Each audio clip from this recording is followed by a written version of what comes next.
केन्दुझर सांसदଙ୍କ करंजिया गस्त विभिन्न कार्यक्रम रे जोगदान दुग्ध चाषीଙ୍କୁ उन्नत किसमर गाई बंटन केन्दुझर संसदीय क्षेत्र अधीन करंजिया विधानसभा निर्वाचन मंडली गस्तरे आसी आज केन्दुझर सांसद अनंत नायक विभिन्न कार्यक्रम रे जोग देइथिले। राष्ट्रीय गोकुल मिशन योजना अंतर्गत जातीय दुग्ध विकास बोर्ड आनुकूल्य रे पांचपीड़ उपखंडार 5 गोटी ब्लॉक रे बसवास करुथिबा दुग्ध चाषींको अर्थनैतिक विकास पाई उन्नत प्रजातिर गाई बंटन कार्यक्रम आज करंजिया ब्लॉक बड़ा पंचायत कुरुरिया ग्राम ठारे अनुष्ठित होई जाइछि।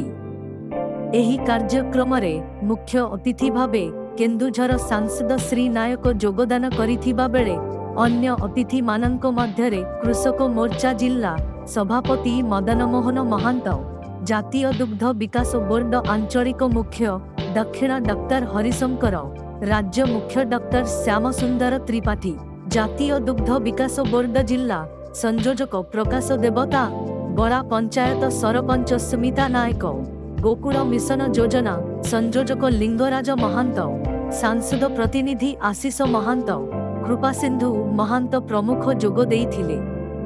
प्रारंभरे अतिथिगण गोमातांकु पूजा अर्चना करिथिले।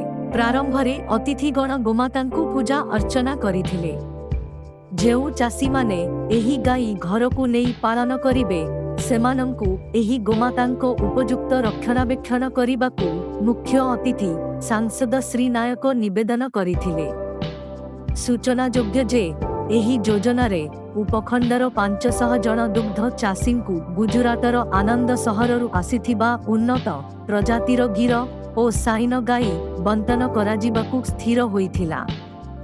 करंजिया ब्लॉक पाई 150, ठाकुरमुंडा ब्लॉक पाई 100, जसीपुर ब्लॉक पाई 100, ररुआ ब्लॉक पाई 100 और सुक्रुरी ब्लॉक पाई 50 जन चाषी एही योजना रे गाई पाइबे।